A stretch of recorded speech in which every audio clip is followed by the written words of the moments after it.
Depuis que je suis jeune, j'adore la magie.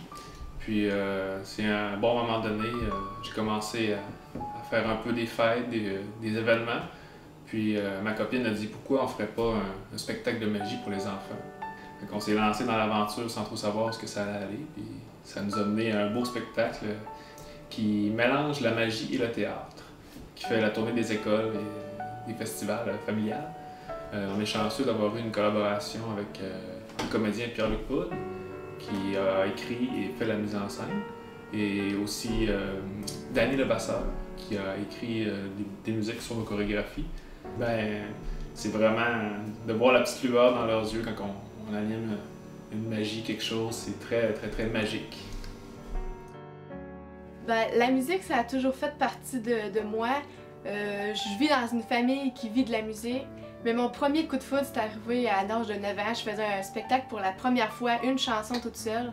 Puis c'est là que j'ai senti que je voulais vraiment faire ça. Je voulais transmettre mes émotions par le texte des chansons aussi. Puis c'est vraiment une passion que je veux faire. Donc je m'en vais vers le professionnel en chantant comme ça. Puis j'avais jamais pensé me rendre jusque-là.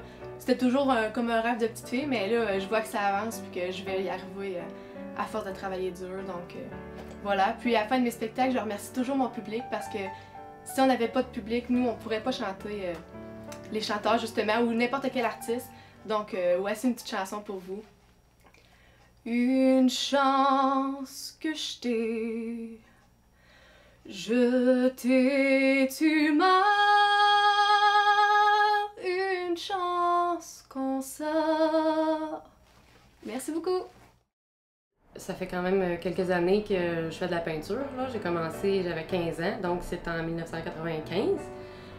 Puis j'ai commencé à diffuser mes œuvres en 2003. C'est ça, ça fait une dizaine d'années quasiment. J'expose ici dans ma région à Drummondville, j'ai exposé aussi à Montréal, sur la Rive-Sud, puis aussi en France, puis aux États-Unis.